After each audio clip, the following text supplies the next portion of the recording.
All human beings are born free and equal in dignity and rights. They are endowed with reason and conscience and should act towards one another in a spirit of brotherhood. This is the first article of the Universal Declaration of Human Rights, 1948. And for all those that knock us, Britain has been a shining example of these values: democracy, equality, dignity, diversity. In recent times, however, these values have begun to be undermined in favour of a new ideology, an unforgiving and divisive political correctness, an ideology which demands compliance or else.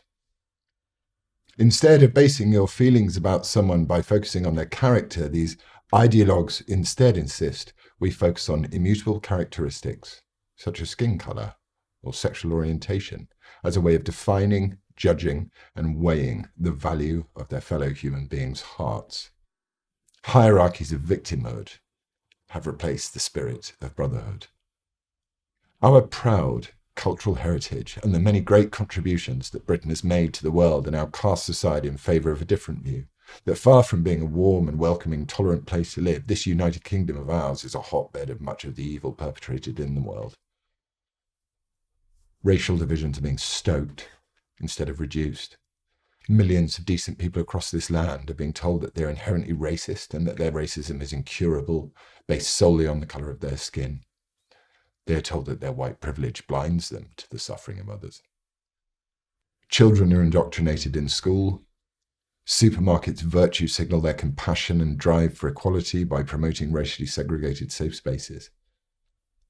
And our government seeks even more power over our lives and minds, to the point of seeking to police conversations we have around our own dinner tables.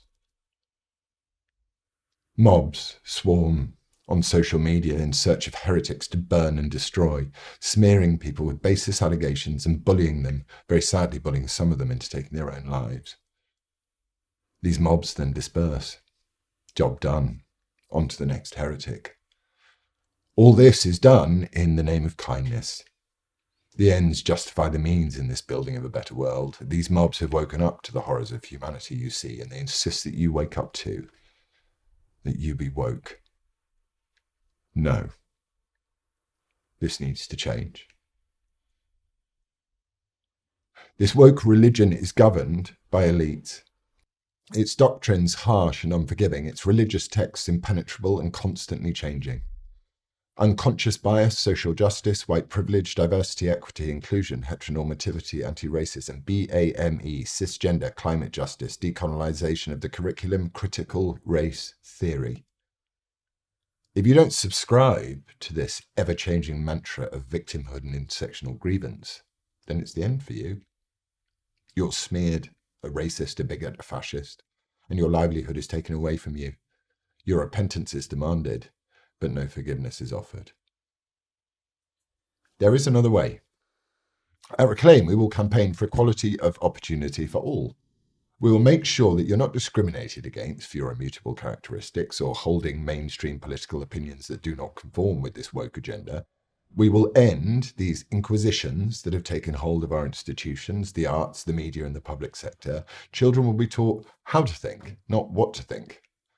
They will be taught that Britain did good as well as bad, and that the place that they call home is a noble place, and the freedoms that they enjoy were paid for with blood, and to be grateful to those that gave everything so that they may be free. We will reform public institutions to give the taxpayer better value for money and defund those who seek to undermine and divide our society. We will defund the BBC and open it up to the free market. We will stop the creep of hate crime legislation that seeks to criminalise speech and thought. We will ask the police to focus on actual crime, not thought crime. We will reclaim our English language and legislate to protect freedom of expression by introducing a Free Speech Act. And we will work to end injustice and inequality.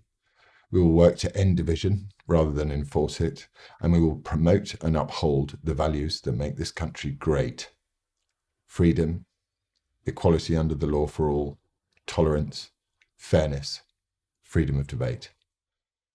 But most importantly, we will see people as the rich and complex individuals that they are. And we will ask them to take responsibility for themselves, rather than seeking to blame others. The only box we ask you to tick is British.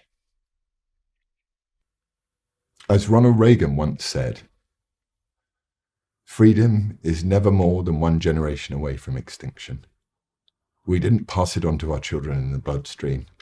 It must be fought for, protected, and handed on for them to do the same. Thank you.